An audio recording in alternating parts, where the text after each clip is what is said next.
Hi, we just completed a leadership program here today,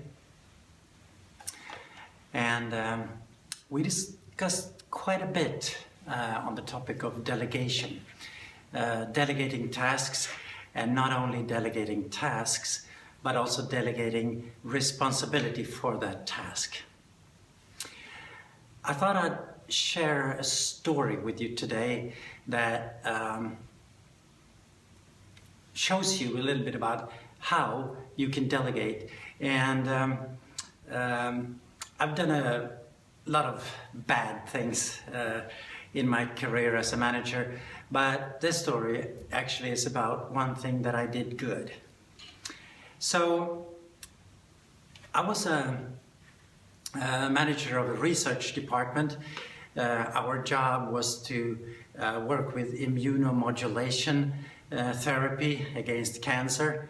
In simple terms, we were trying to make vaccines against breast cancer. One day, I received a letter.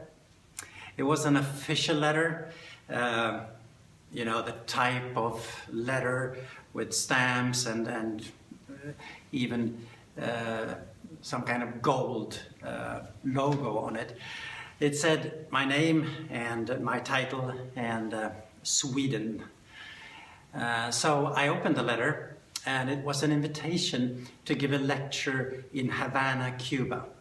They were opening a biomedical center there, and I was invited to give a lecture on the topic of treating cancer with modern immunological methods. You might imagine I was happy, to say the least, feeling on top of things and feeling strong about myself. Until I suddenly realized, should I go to Cuba? No. One of my co-workers, Thomas, he had actually made the cloning, the fusion, the subcloning. He had selected the cells, he had secreted the protein, and he had made the synthetic peptide that we coupled to that protein. So he did the job. I took the letter, went into Thomas's office and gave him the letter and basically said to him that, Thomas, you should go. He read the letter and he said, sure. Anything else, Anders? And just gave it back to me.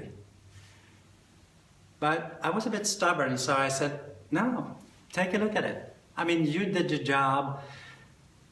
You can answer all the questions that will arise. You should be there. You should stand on the podium answering all concerns or whatever people ask you. He hesitated, and then he said, okay, give me beta blockers for my heart and an advanced program in presentation skills, please. Okay, I said, let's do it.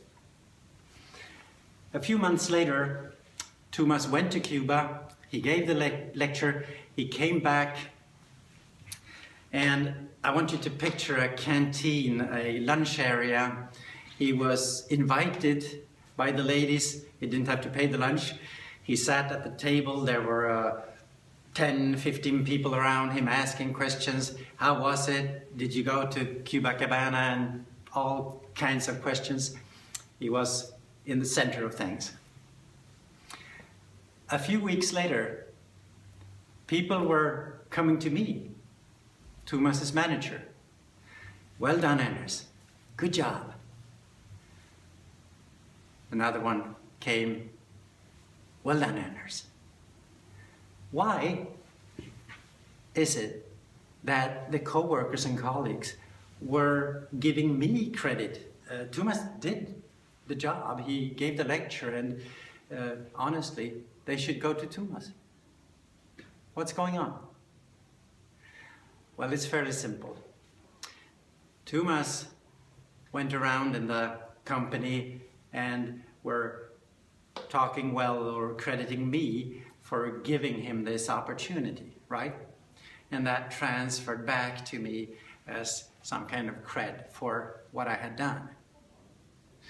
So when you think about it, it's not, take this story and think about it. It's not just about delegating the task as such.